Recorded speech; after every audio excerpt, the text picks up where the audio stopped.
Hi, good morning. My name is JJ. This is Coffee Break with JJ, and this is the coffee. And if you love my mug as much as I do, please click on www.customandprintsgh.com. David Boachi Fosu will definitely help you out on how to get all your customized bits and bobs. So, okay, we don't have much time, so let's just have this chat really quickly. The Ghanaian news media cycle can be crazy. Like, there's so many different stories happening almost all at once.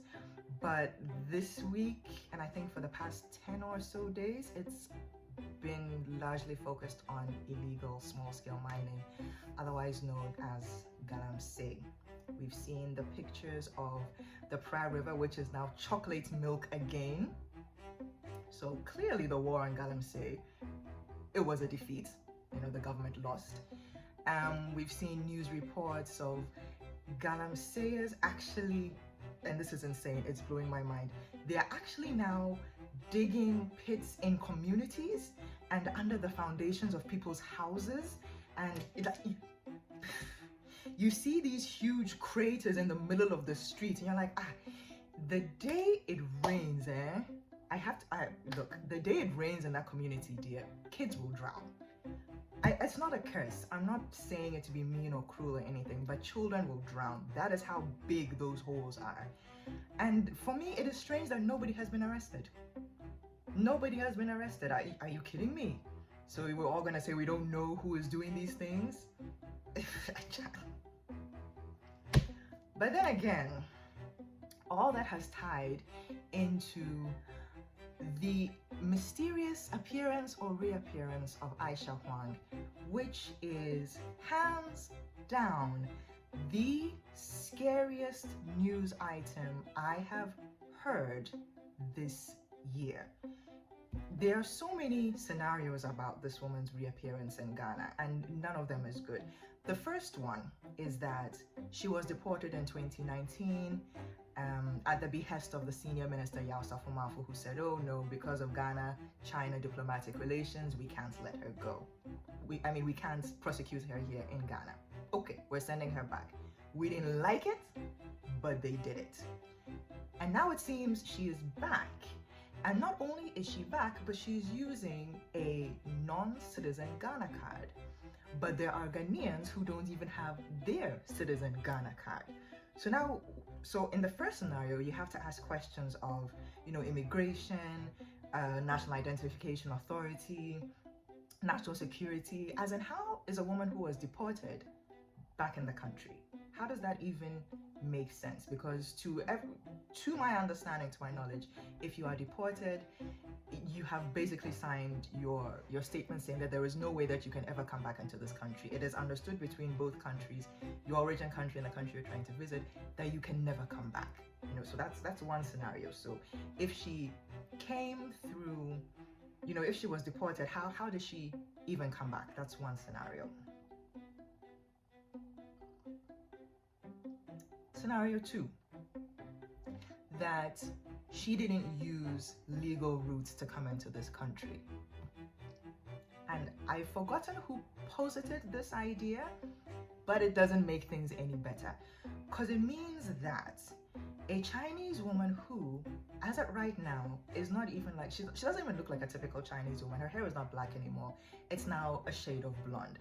So now a Chinese woman who with blonde hair was able to cross land borders, come into the country, go all the way to Kumasi before she was caught.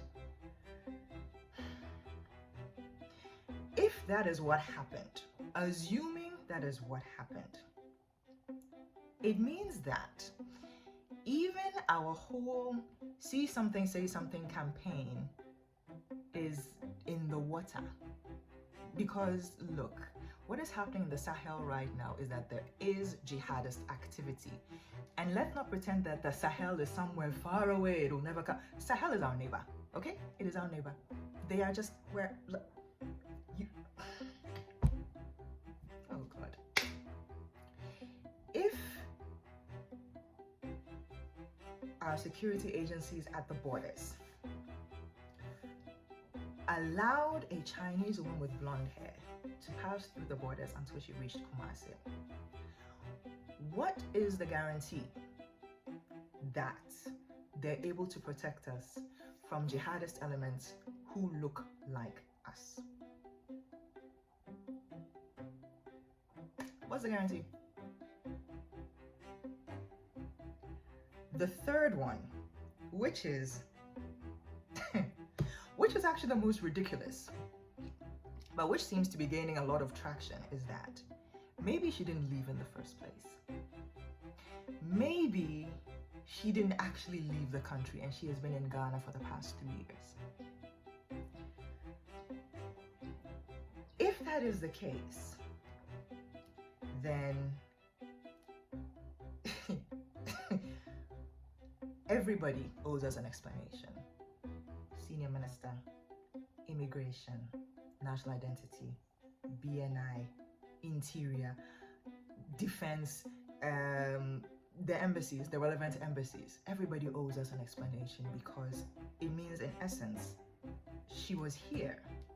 She is a criminal. She is a criminal charged with an offense, and she was supposed to have been transported to her home country to be dealt with, but clearly she wasn't. She was still in Ghana.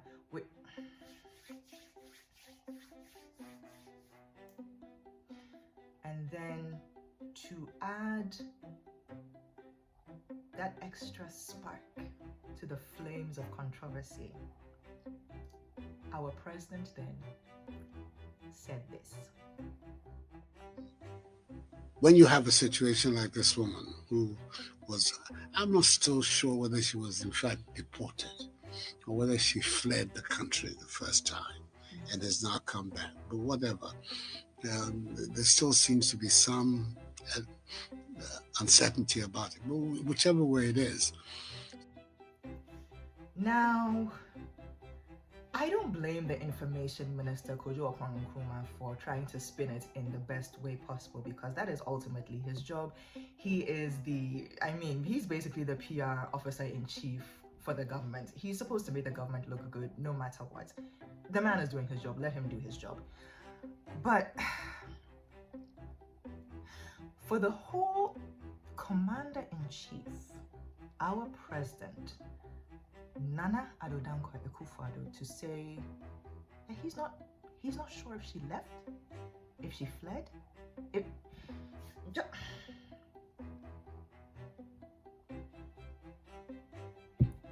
if he doesn't know,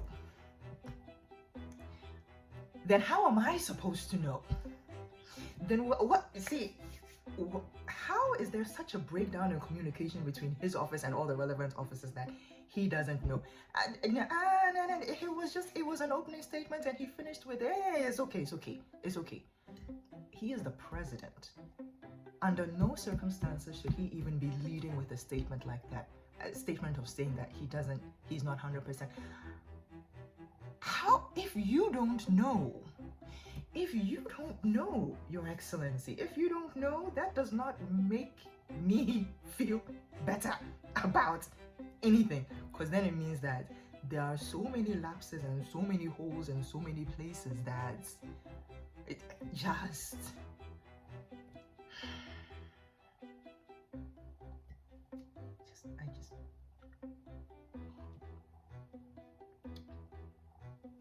it is frightening on so many levels. It is worrying on so many levels.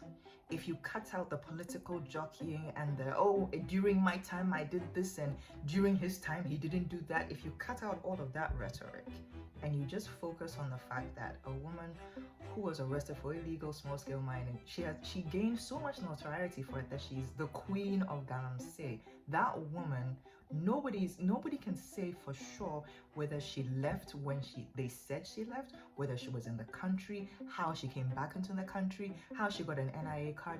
Nobody actually can give us a straightforward answer as to what exactly is going on. And that, for me, is the scariest take. She will be tried here in Ghana this time around.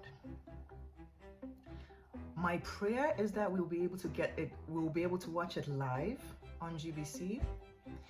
But there are just so many sensitive security elements that it's most likely will be held in camera. Either which way.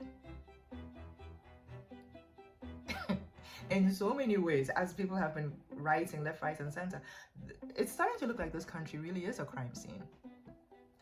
Either it's a crime scene or it's a train wreck and we're all just watching it live happening in HD. Just like, ooh. Yeah. Going to die. Yeah. It's an evolving story. We've got such a long way to go with this. It'll be interesting to see and hear the various explanations that come out. But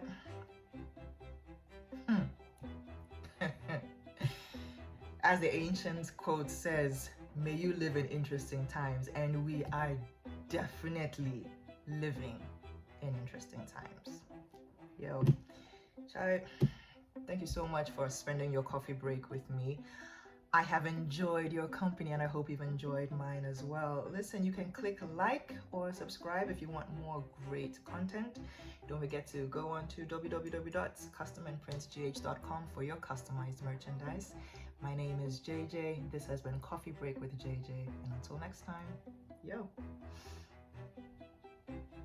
It is what it is, right? Am I right? Yeah, Charlie. Have a good one, yeah?